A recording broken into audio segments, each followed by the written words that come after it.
My name is Terry Sholin. I'm Vice President of Sales and Market Development for ET Solar Incorporated, the U.S. subsidiary of ET Solar Group, which is a Nanjing, China-based corporation. ET Solar Group has been in business since 2003. We were founded with venture capital. We are a private corporation to date. With the recent subsidy cuts in major European markets, how has ET Solar altered its global sales strategy, and what markets, aside from the U.S., does ET predict to grow in 2012 and 2013?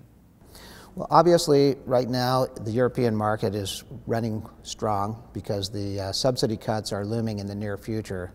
So at the moment, we're still extremely active in Europe. We expect that to curtail once the feed-in tariff reductions come into play in Germany. We are already looking at additional markets.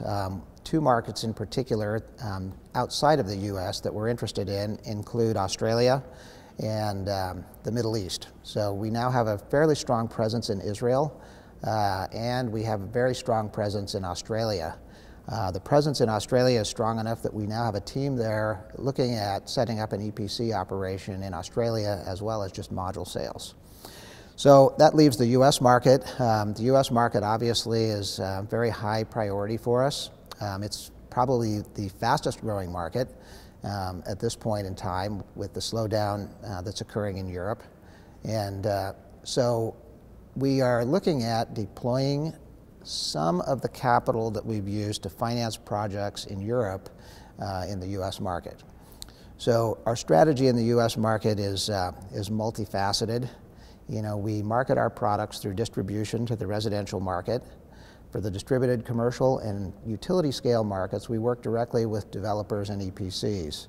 And one of the pieces that's often missing in those larger projects is someone who can bring financing to the table. We have a fund in Europe that we created with a couple of our financial partners that we don't think we're going to be able to deplete due to the slowdown in the European market. So we are already looking for places to deploy that in the U.S. market. What steps is ET taking to further reduce costs, both with regard to modules and overall system costs?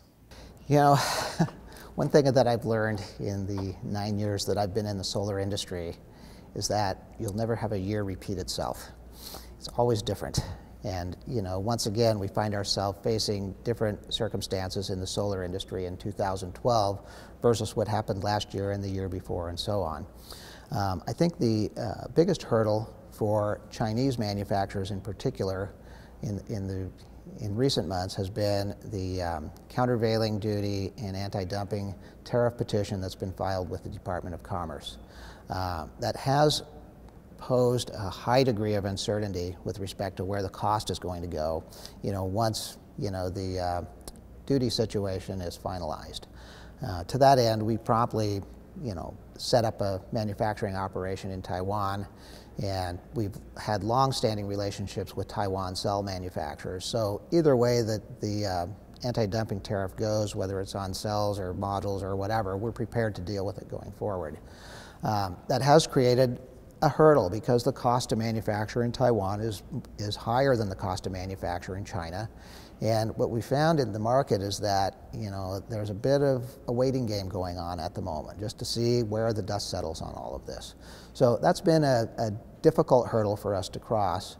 In spite of that, ET has had a record first quarter, both in the US and globally, and our second quarter also looks very good. So, you know, we are a company that very closely manage our business. And one of the things that we do really well is we manage inventory extremely well. So last year, during the peak of the oversupply situation, we had to grapple with about mid-year, ET's global inventory levels were probably only 20 megawatts. So, you know, we rounded out last year very well as a result of that. And we entered this year strong, largely due to a lot of the safe harbor activity that went on during the end of last year for product that shipped in Q1. And of course, Q2 has surprised us so far. You know, it's actually stronger than expected. So at this point, all is good.